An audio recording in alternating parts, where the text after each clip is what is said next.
Hello, in this video we are going to find the roots of complex numbers when they are presented in trig form.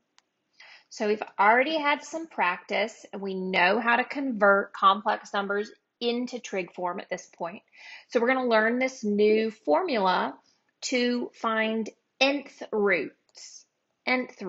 So a second root would be a square root, or a third root would be a cube root. So if we are asked to find a cube root of a number, then this n value in all of these situations would be 3, because the nth root would be 3. If it was a fourth root, these would all be 4s. And then we have these k's over here.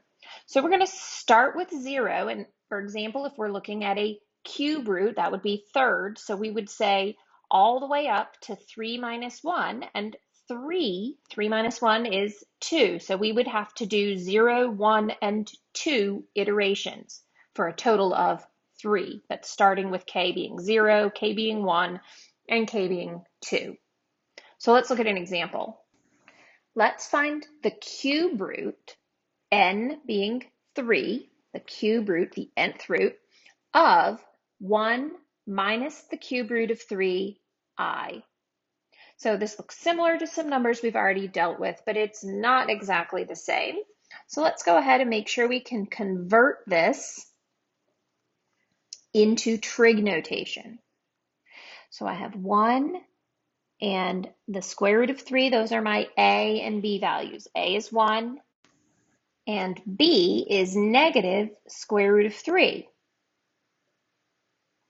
That means that r is the square root of a squared, 1 squared, plus the square root of negative 3 squared, which is the square root of 4, or 2. What does that mean for our sine and cosine values? So cosine theta, that's going to be 1 over that radius 2. And sine theta is negative root 3 over 2. Cosine is positive, sine is negative. That means we're in quadrant 4. And where, at what theta measure, do we have 1/2 root 3 over 2? That's at 60 degrees. So my 60-degree angle in quadrant 4 will be 300 degrees. So now we can write 1 minus root 3i in trig form. So we're going to be essentially dealing with the cube root, my third root, of r was 2. And then we have cosine of 300 degrees plus I times the sine of 300 degrees. All right, so I'm going to clean this up now that we have all of that written. So what we're going to do at this point is we are going to treat this 3 as my n value. So I'm going to plug that n in several locations in order to calculate this. And you'll notice that the argument will be the same. So once I've done this calculation, I can just transfer that over here. How many k iterations will we need to do? Well, n is 3, and 3 minus 1, that means we're going to stop at 2. We're going to be doing 3 iterations with k equals 0, k equals 1, and k equals 2. So by the formula, our first iteration, we will do k equals 0. And that gives us 2 to the 1 over n, 1 over 3, times the cosine of 300 divided by 3 plus 0 times 360 divided by 3 plus I sine of that same argument. So as I said, whatever is here is going to be the same thing there. So we just need to do this intermediate calculation. 300 divided by 3 is 100, and then plus 0 of this. So this would be the kth iteration. We would have the cube root of 2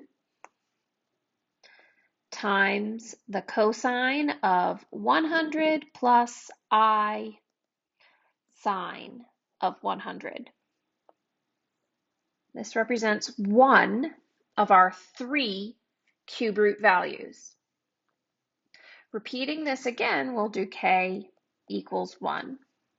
That gives me 2 to the 1/3. And then I'll have cosine of this argument. In this case, the argument is going to be 300 over 3 plus 1 times 360 over 3.